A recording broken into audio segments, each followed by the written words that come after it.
Good afternoon, everyone, and welcome to the Be Well Texas Recovery Support Services Echo. Thank you all for joining us today. My name is Shreya Prasannan. I will be facilitating this session. Before we get started, please note that we are recording these sessions for later distribution. Please note that anything listed in the chat does not appear in the recording. To help us with attendance, please enter your name, affiliation, and email into the chat function. To access the chat feature, click on the speech bubble icon on the navigation bar at the bottom of your window. If you've joined by phone only, note that we may call you after the session to confirm your attendance. We appreciate your support in helping us fully capture this record. To all the Be Well Texas providers, please make sure that you identify yourselves during this session, or if you're joining by phone, please email your phone number and name to bewelltx@utisca.edu. Some housekeeping: please stay muted unless you're speaking. If you've joined by computer, your mute button is on the bottom left of your Zoom controls. If you're on the phone, just press *6. We also encourage you to unmute and speak, especially during the discussion portion of our session. We want to hear from as many of you as possible, so please keep your comments brief to allow time for others to speak up. Or if you prefer, you can use the chat feature to share comments and questions. Please note that no protected health information is allowed during either in the chat or our discussion. During and after the session, the RSS Echo team will send out a link to an evaluation of the session. All participants filling out the survey will be automatically entered into a raffle for a $30 Walmart gift card. Our didactic today is on ethical considerations in recovery support services. Following that, we will discuss a case presented by Richard Hamner. We will start with introductions, followed by didactics, announcements, case presentation, and open discussion. Thank you all again for joining us today. Remember, these sessions are what we make of them. We encourage all of you to share your perspectives in today's conversation. With that, we will do some introductions. So we'll start off with Sean. Hi, good afternoon, everyone. Sean Wright. I'm part of the subject matter expert aspect of the Hub team and work as the program director for recovery support services at Abilene Recovery Council. Thank you so much. Richard? Sure. Hello, everyone. Welcome. Richard Hamner with Be Well Texas, also part of the Hub team, and looking forward. I get to share my recovery month screen for 3 more days. Thank you so much. Joseph? Good afternoon, everyone. My name is Joseph Hogan-Sanchez, pronouns he, him. I am part of the subject matter experts with the Hub team, and I am the director of programs with Faces and Voices of Recovery. Thank you so much. Adrian? Hi, everyone. Adrian Lindsay, director for the Center for Substance Use Training and Telementoring here at Be Well Texas. Good to see everybody again. Thank you. Andrea?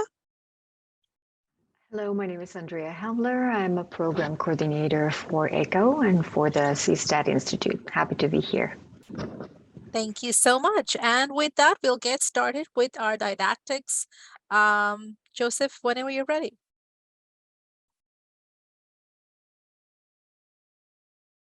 Great, thank you. I'm getting my setup here.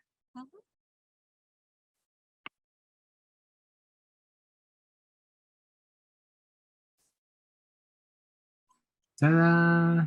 Hopefully you can see my screen. Yes? All right, fantastic. I gotta put the gallery so I can see you all.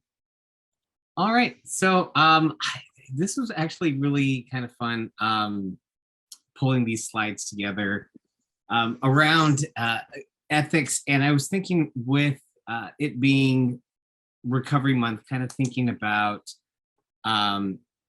what needs to be on our minds, and also be able to kind of approach the work that we do from an ethical standpoint. And self-care is always great, but taking self-care from a different approach and really focusing on boundaries. The title came from a conversation that I overheard, somebody stepping into somebody's personal bubble, and that person strongly setting some boundaries and saying, can I get some 5 feet?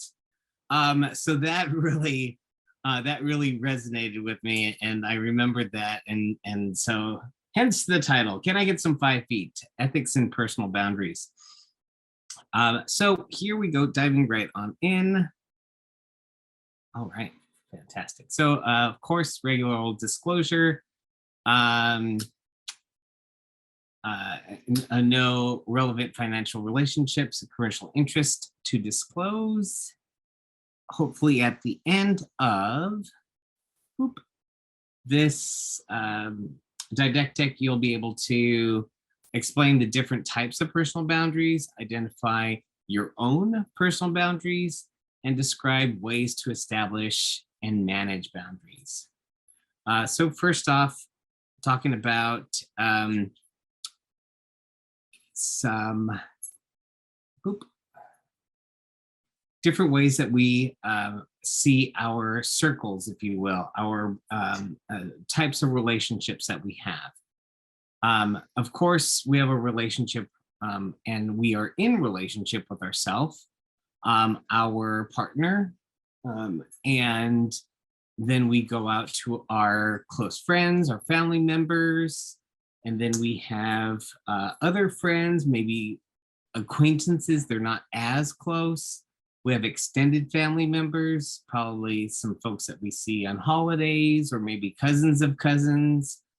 And if you're in my family, they're a Theo or a Thea, but they're really a neighbor, but you've called them Theo or Thea, aunt or uncle for a long time, but they're not really blood related. And just folks that you might engage with, like work colleagues, that very topical kind of relationships, you know, how's the weather, and sticking to conversations just maybe about work, and of course, people that you don't know. So in thinking about how we engage with all those different types of relationships and different groups of people, how close or intimate we get with them, and then also reflecting back where our work comes into play, where the people that we provide services, where they fall into these areas, and also too, where our employers and the folks that we do business with, so maybe we are our organization or program is contracted to go into the hospital. How are we in relationship with them, and how do we navigate boundaries with them as well?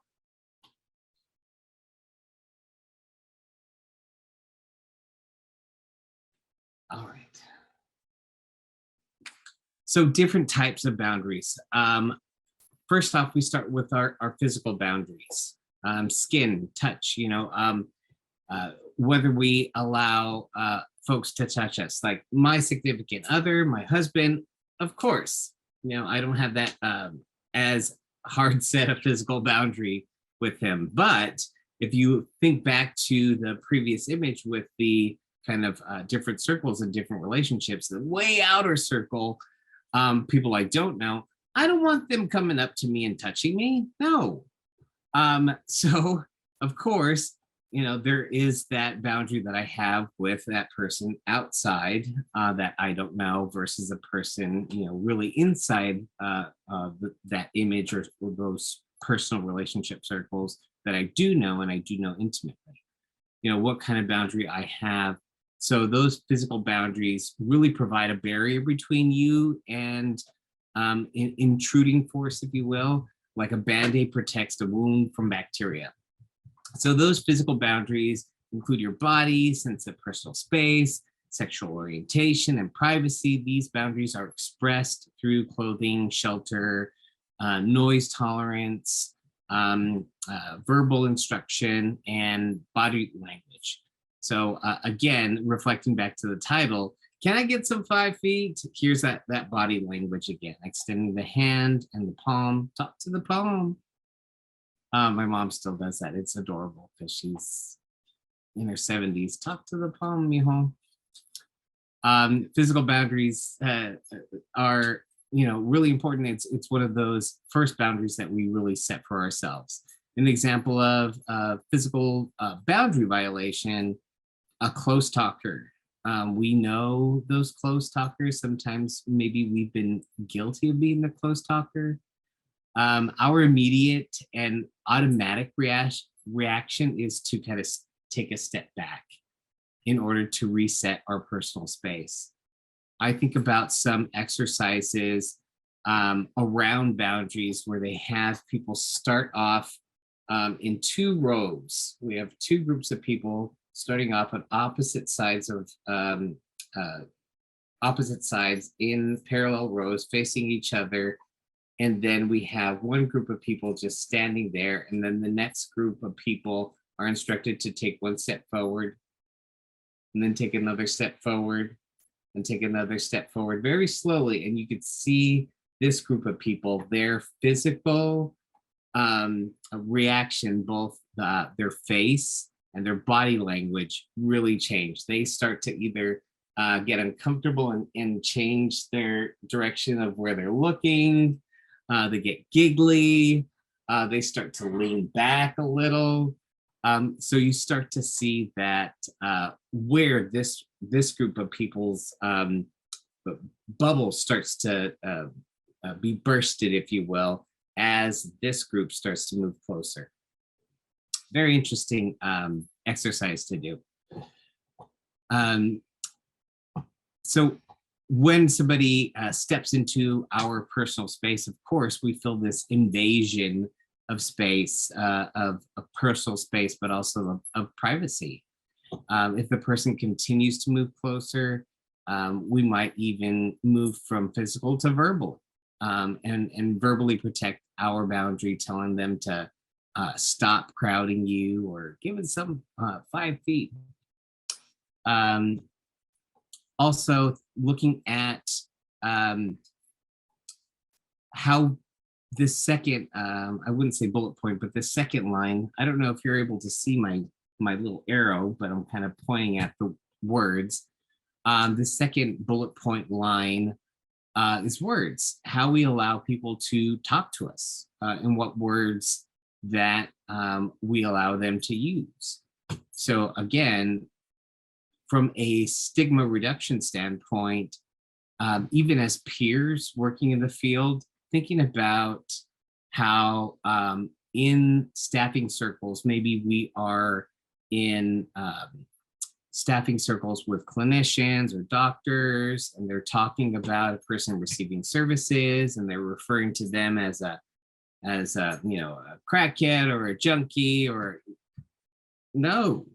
We set that personal boundary, and it's an opportunity to advocate as well.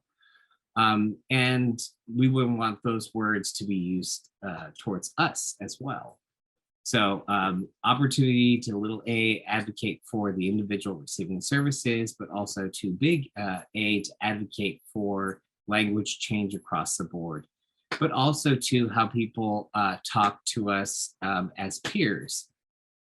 We've found it that peers in different settings, sometimes we're condescended to, we're talked down to, and that needs to be changed, and we could set a boundary around that. Around truth, what is told to us, if we have ever received services or been on the receiving end of services, what levels of truth have been told to us, what levels of information have been shared with us. Again, what does that entail, and how does that impact our role? And speaking about how we are delivering services, how are we maintaining boundaries in what we can and can't share, and being able to set those boundaries healthily and safely with the information that we can't and can't share. Physical space as well as geographical distance in regards to delivering services. Do we feel uncomfortable delivering services in certain neighborhoods if we are providing outreach services? And are we able to advocate for ourselves and set that boundary and not set ourselves up for anxious work environments? Because when all said and done, that's part of our work environment. And then also to emotional distance and with other people, setting up those different types of boundaries and how we come in contact with the different types of people that we saw in the previous image. So come on, click, there you go. My computer thinks it's Friday. I don't know why. It's on vacation mode. So next we talk about psychological boundaries. As we start to think about how healthy we are we sharing too much information? We've oftentimes worked with or have been in circles with folks that have shared way too much information. You're like, whoa, TMI. And it's how they maintain their boundaries psychologically. So there is a healthy mix of how much I set my boundaries. So on the far and left end, hopefully it's on the left on your screen. On the far left end is the image of healthy boundaries. And we have, it's a porous thing, but it's very even in its breaks in these boundaries. There will be times where the physical touch is allowed, like again with family members, with friends, and it's not a rigid on the opposite side of the image, where it's so rigid where I'm not hugging anybody, not even my family, right? So looking at those two extremes of, or those two sides of having healthy boundaries, of knowing when touch is okay and when touch is not, versus touch is not okay across the board. And then our examples of unhealthy are in the two center images, where the boundaries are managed internally that are very limited and close to non-existent, and also to maybe they're loose or porous. And this brings to mind how we start to manage our boundaries, boundary management within the role as peers. If I make an agreement that anybody that I'm providing services with, I do not, give hugs, but oh, here comes Richard. I haven't seen him in such a long time. I've provided services to him, and he's come back and I come in for a hug. I've, mismanaged my boundaries there. I've made an agreement with myself that anybody that I provide services to, I'm not going to hug, and yet I've hugged somebody I provided services to. So looking at how I manage those boundaries. Nope. Oh, got click happy there. And you'll be able to, you'll be able to get access to these slides. Oh, there you go. It's either a combination of the mouse pad or the keyboard. You'll be able to get access to these slides. There's a couple of links embedded in there, and I threw in a couple of resources as well. So this kind of puts that image into words with our little diagram here of rigid, porous, and healthy boundaries. It's not laid out reflective of the previous image, but we are looking at, and I'll just point out a few different, with rigid boundaries, a person may be unlikely to ask for help. With porous boundaries, they might have difficult saying no to requests from others or of others, and healthy boundaries doesn't compromise their values for others, doesn't put themselves on the shelf for others.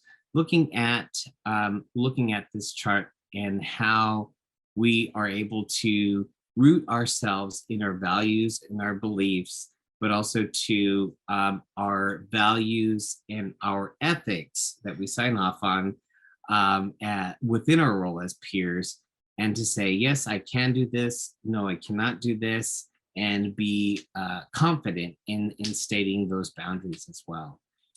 Even the boundaries in delivering services, like I had mentioned earlier with geographic, I don't feel safe going into this neighborhood, and stating as such and sticking to that and not wavering from that, because that would be my own personal value. I value my own protection and my own safety. I do not feel safe. I will not go into said neighborhoods or do said activity. I'll just stick to the arrows. So a cute little resource I found online. How to set healthy boundaries, 10 examples. I love tip sheets. I love toolkits. I love checklists and assessments, because it's not only a delivery of information, but it's also a way to interact with the reader. And so this is from Positive Psychology. And again, it's some 10 ways or 10 examples, and it comes with a worksheet on how to set healthy boundaries. It has that link embedded in there. Boundaries are personal property lines that define who you are and who you are not, and influence all areas of your life. I love that quote. And that's from Boundaries: When to Say Yes, When to Say No, to Take Control of Your Life by Dr. Henry Cloud and Dr. John Townsend. How we start to manage those boundaries, those different types of boundaries, physical and verbal, and how we engage with others, and bringing it back to our organization and how we operate professionally. And I don't have chat open. Now I will have chat open just in case the team needs to holler at me. Holler. Maybe I missed it. Maybe you'll have to holler at me again if you need to get my attention. So critical to the success of an organization is the ability to set our team up for success.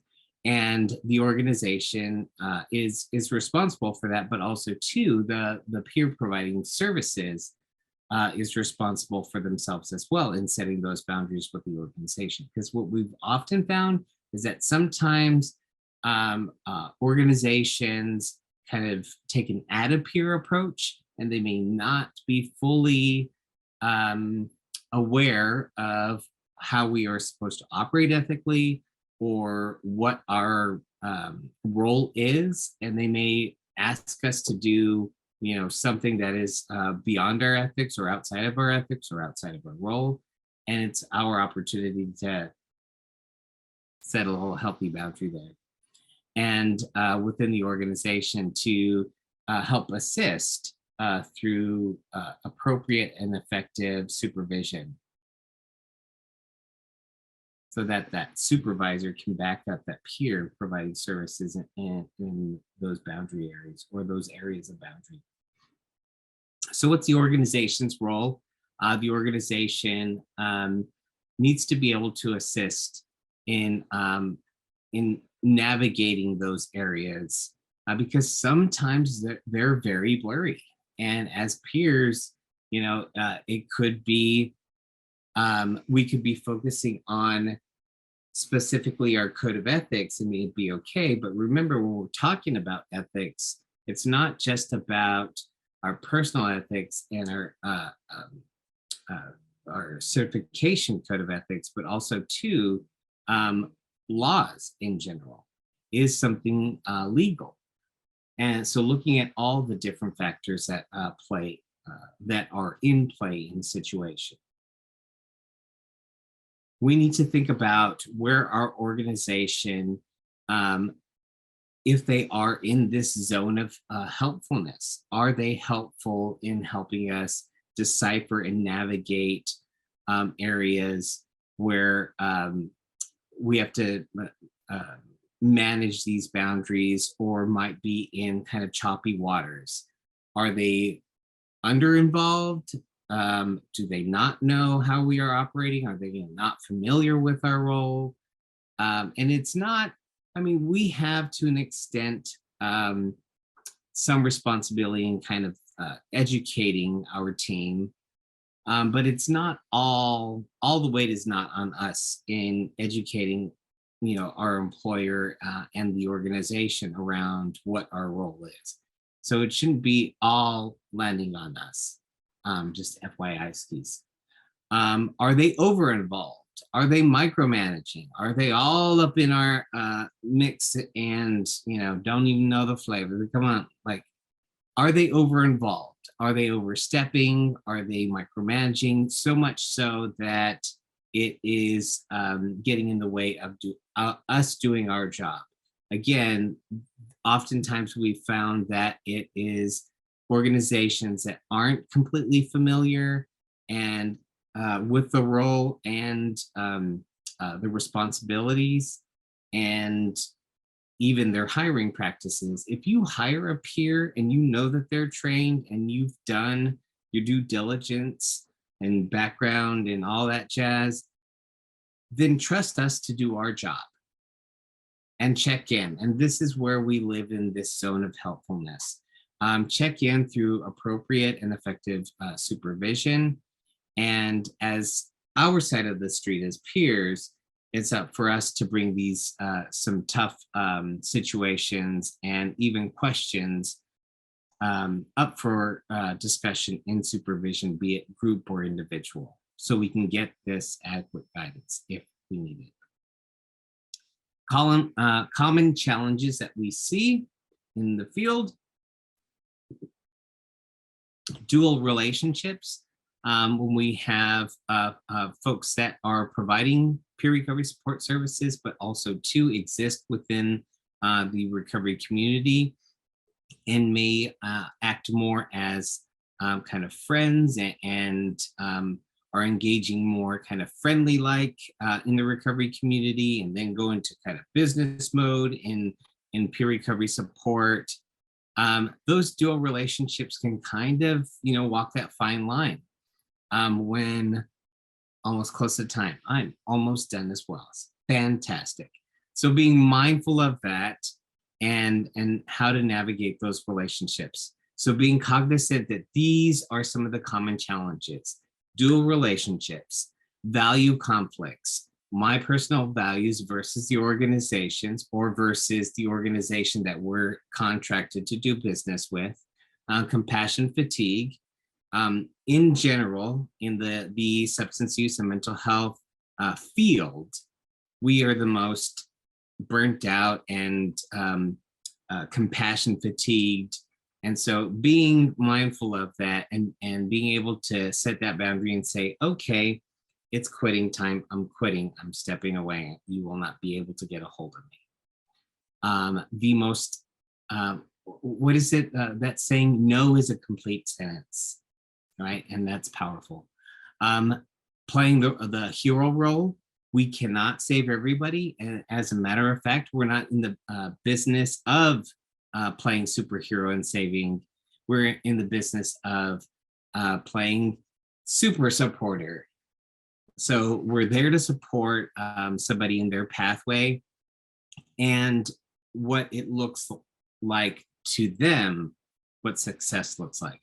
I confuse myself in that, but hopefully you follow me along on that. And then, of course, poor teamwork, making sure that we get adequate teamwork on that and support. Some common warning signs being begin referring to people as friends, give or receive gifts, significant personal information exchange. If you're giving out your personal cell phone number, watch out. If you're taking calls late at night and it's not your shift, watch out. Another one, venting with a person about other team members, watch out. Ask yourself, when interacting with peers, with a peer you're providing services to, is it okay to accept a gift? Look at your policies and procedures. Usually within an organization, there's a specific dollar amount. I like to err on the side of caution and just No, otherwise I'm going to have to math every gift and be like, oh, well, this is $250. Oh, okay, this is good. Oh, this is, $10. I can't take it. Engage in sexual relationships, duh, but we have to say it because evidently it happens, and it does happen, even with family members or their family members. Attend mutual aid support groups with them. We can, but all the time, every time, no. Give them a hug? Sure. Side hug, 2 seconds, pat, pat, pat, pat, it's done. Or no. Are you comfortable with that? If you're not comfortable with that, personal boundary, no. So hopefully we can shoot this out to you. It's a boundary management worksheet that we have. Just a little exercise to kind of go over with your supervisor or your supervisory kind of circle team. And 3 words to stick with: establish your boundaries, communicate your boundaries, and honor your boundaries. And I am done. Thank you so much, Joseph. That was a wonderful presentation. I will open up the floor to some questions from our learning community.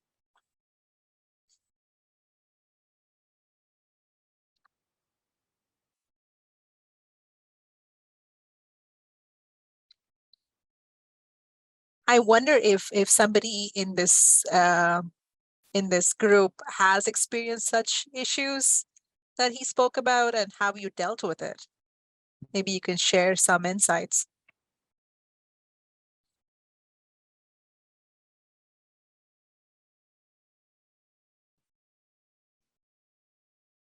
I see your faces. Sure, I'll share. So I know in our community, it's small. So a lot of the people that are in our RSS, we also see at local recovery meetings, and we've known them before they became our participants. So, and it's all about giving love and hugging and all that when you're at the recovery meetings, like NA per se. And so when they come in there, our clients, like a lot of times, if we know them very well, we give them to another coach. But I've had to set boundaries with some and say, listen, at work, it's different. We can't hug.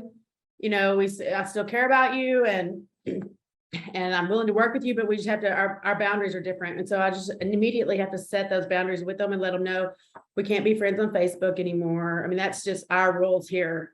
And so it's after I set the boundaries, it's fine. They understand no feelings get hurt, and it works out well for us. Thanks for letting me share. Thank you. Yeah. Thank you. And Phil?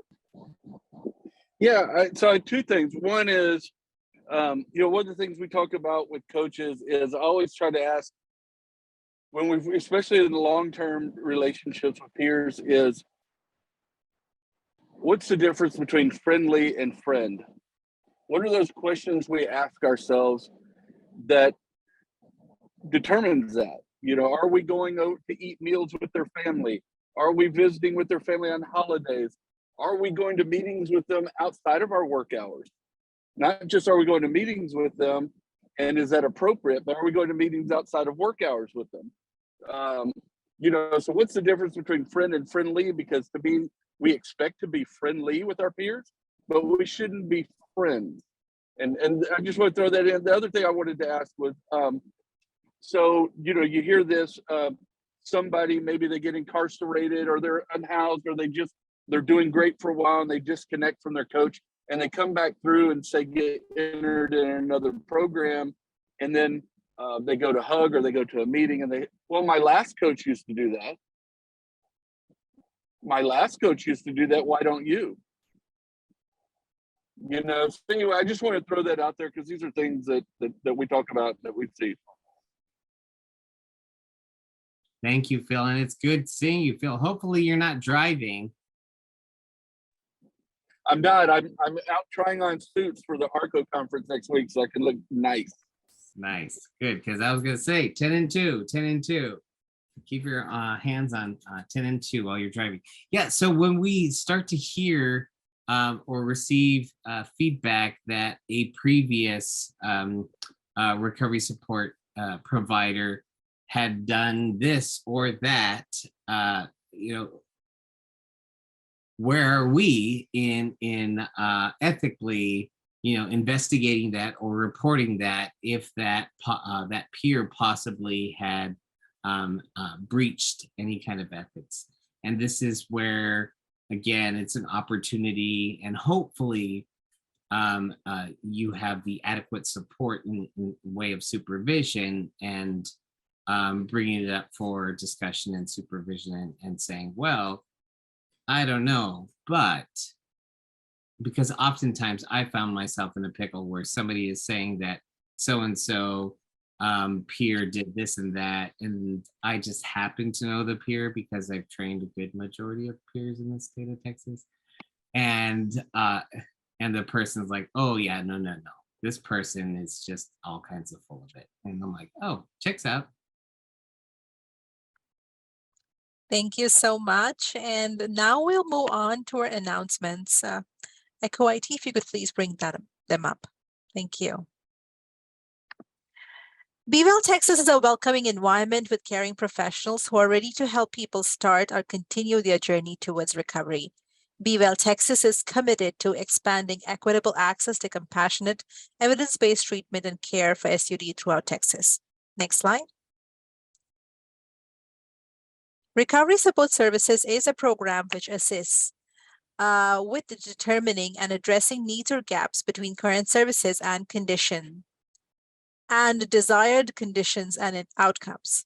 At Be Well Texas, we have discovered that recovery services are essential to support a continuum of care for eligible Texas residents with substance use and mental health disorders. This is done through shared understanding, respect, and mutual empowerment. Peer recovery support workers help people become and stay engaged in the recovery process and reduce the likelihood of setbacks and return to use. Next slide. The Be Well Texas clinic provides high-quality treatment for addiction and mental health well-being. We have low-pay insurance and non-pay options. Please visit www.bewelltexasclinic.org. Next slide. Our next RSS Echo is on Wednesday, October 28th. So please join us. Thank you. And now we will move on to the case presentation. Richard, whenever you're ready. Echo IT, thank you.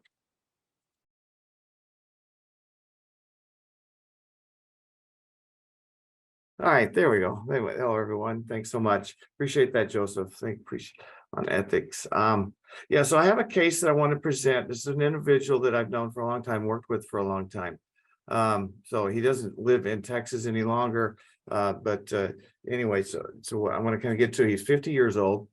And he has experienced long-term homelessness. In 2003, he was involved in an accident where he was in a shelter, lit a cigarette, and a gas leak there blew up. And so he was seriously injured in this fire, and resulting in third-degree burns over 70% of his body. Loss of fingers on one hand and approximately half of the fingers on his other hand.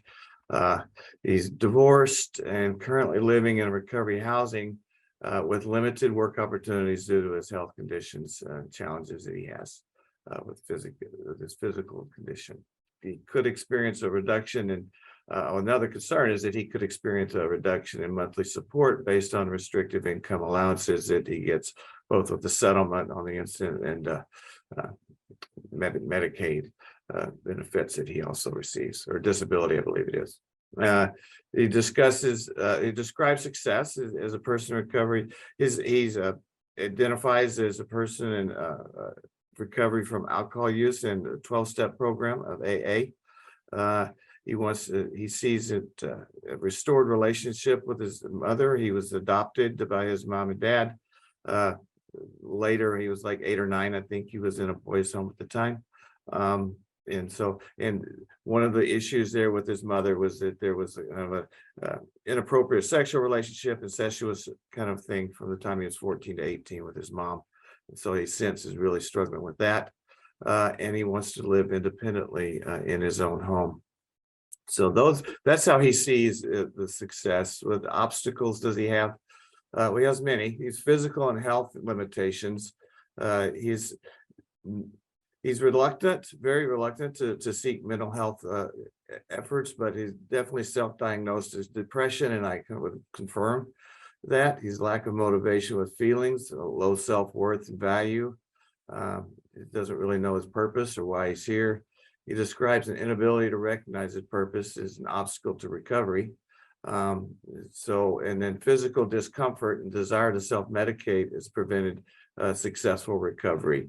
Medications upset his stomach. He doesn't like the way the pain meds feel.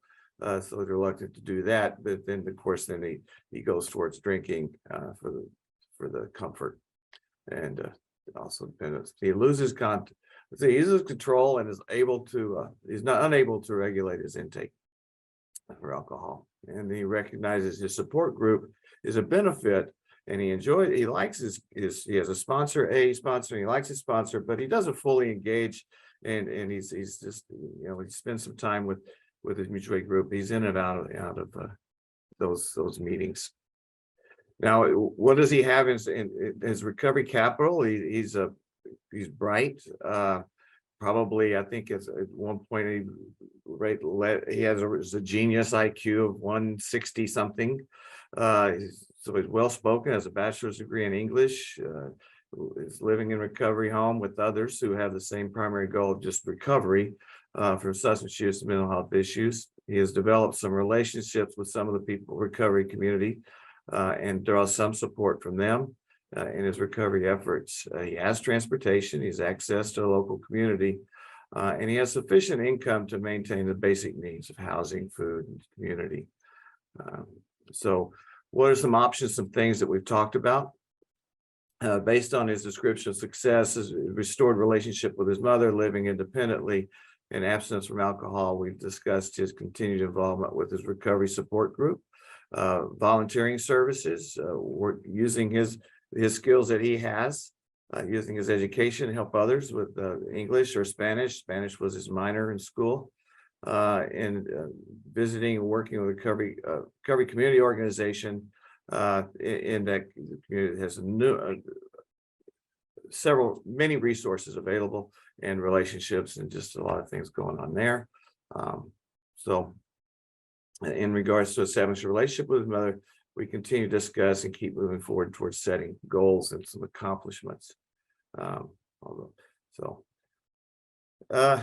are the questions that we'd like to address here? I brought out three. What role as a recovery coach should I play in addressing his mental health challenges, especially the depression and lack of motivation to engage with the community? A difficult barrier to his success with alcohol use disorder is his pain management. So are there other alternatives that could be been shown to be effective versus the medications that he's really reluctant to take? And then any other areas of recovery capital that you suggest we look at or he look at to further develop? Thank you so much, Richard. We'll now open up the floor for questions and comments from our I would living add one community. other thing too before we get started. When we talked about his physical inabilities, his lack of motivation. One of the things that he enjoyed and was really good at prior to his accident was he was a great guitarist, a great ear for music, and pianist. So he can no longer do those things, and that's where he would have received a lot of joy and contentment with. So.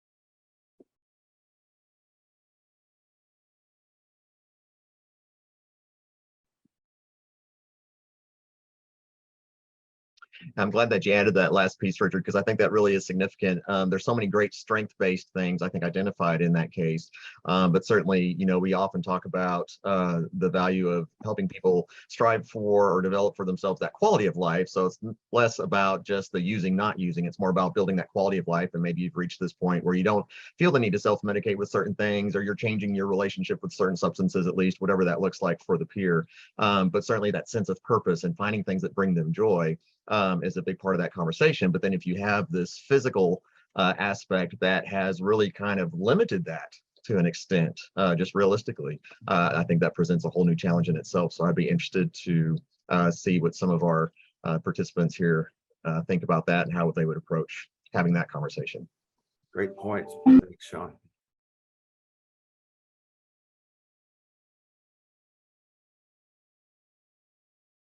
Jordan?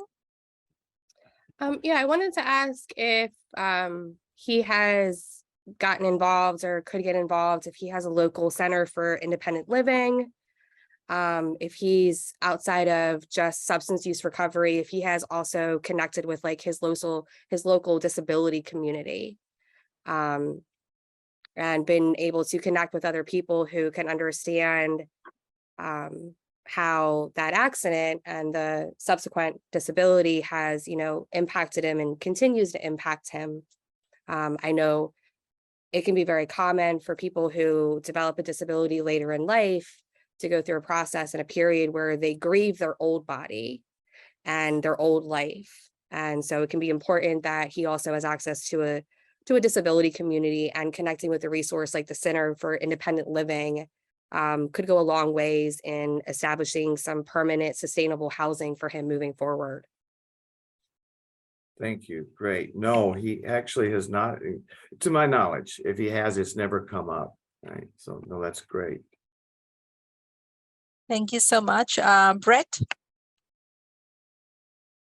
Yeah, so I just to piggyback on those are great ideas. I'm not sure, and you may have mentioned, I just didn't catch, like, is he involved in with a counseling or some type of a psychiatrist or doctor, or maybe just whether he's willing to do that or not, because it kind of sounds like there's some pretty serious issues there, and without having purpose and those kind of things, if he's willing to take those resources, and that might be helpful. Yeah. No, he's really reluctant to pursue mental health or counseling in that kind of way. And I fall back and just internally my gut says, well, he's embracing the stigma of mental health. He just, that it goes, he's doesn't want to be looked at in that way. I think he feels like he has enough issues, but no, Brett, I don't even know how to kind of work around that, that his belief system of mental health, other than just looking at, trying to point out others who've had success with it. Myself included, but yeah, no, I feel like there's a big need there to address those issues. Absolutely.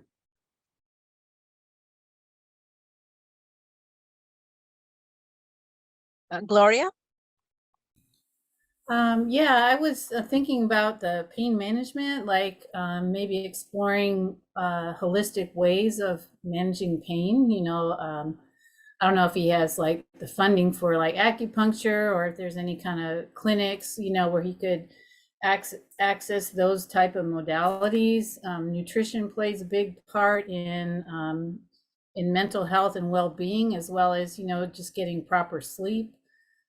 So I would, maybe explore that with him as well, to see if there's some alternatives he might be willing to try, since he's not wanting to take the pain medications. Right.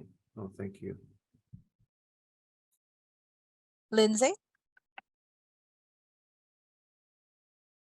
So I think for me, that mental health part is a huge, is a huge part of it. And so really maybe trying to connect him with a mental health peer coach or peer specialist, or even creating some type of like a wellness recovery action plan, or like a plan kind of around that, so that he can really recognize, what it looks like when things are starting to go bad, and what, he can do when they start going bad, and ways to avoid it.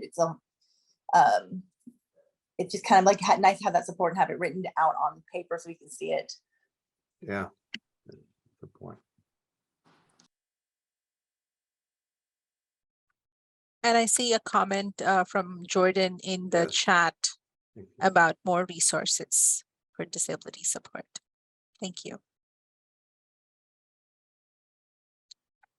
Any other thoughts or comments on this case? If you've had any similar experiences with any of your peers. I had a follow-up question for Gloria.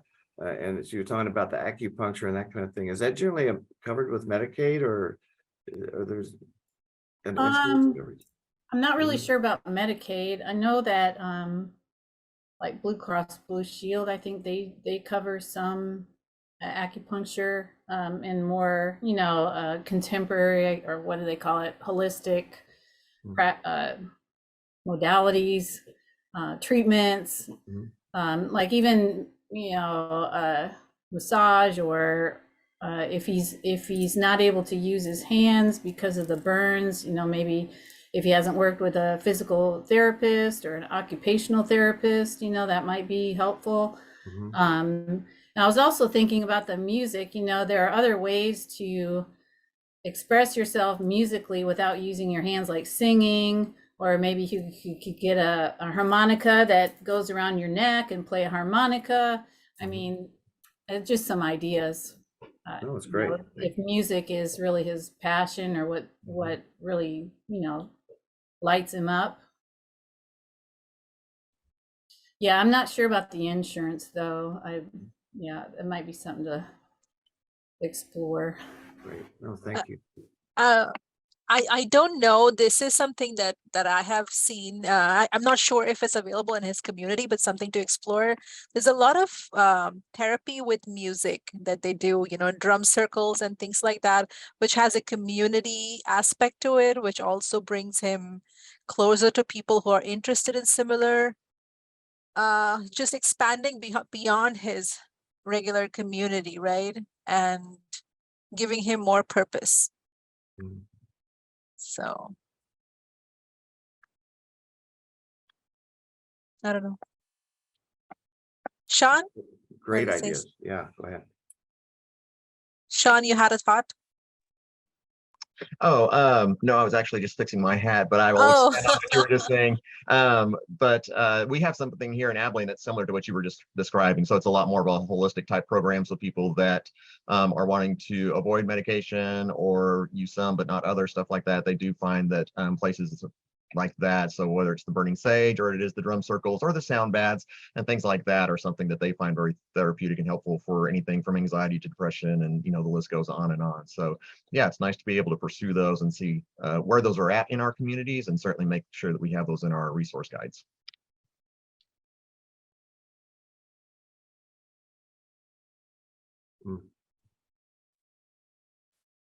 Any other thoughts or comments about this case? And I see a comment from Joseph about options for pain management here. Yeah, just reiterating what Gloria had stated regarding acupuncture and acupressure, and Tammy's comment. We're in the business of peer support, and I think it'd be a great idea for him to meet somebody, some other folks that are in recovery that are musicians, if anything, just to connect over the music, and sometimes over some of the stories about the recovery process and some of the struggles. Awesome.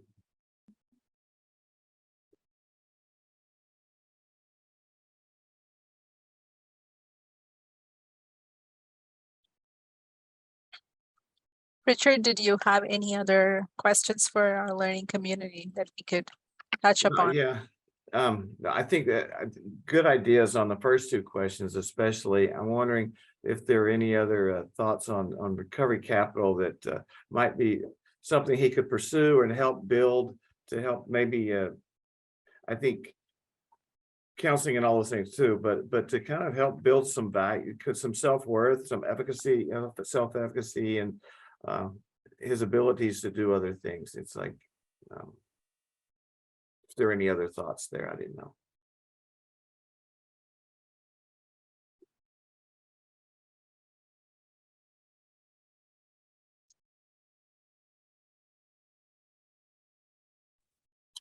I would maybe look at some potential tasks there, or something that he might be willing to accept some tasks. Mhm. You know, like before the next time I meet with you, you know, how about you know, try to do X, Y, and Z. I don't know, you know, something with that. Is he able to like draw or do anything with the remaining or anything Yeah, like his that?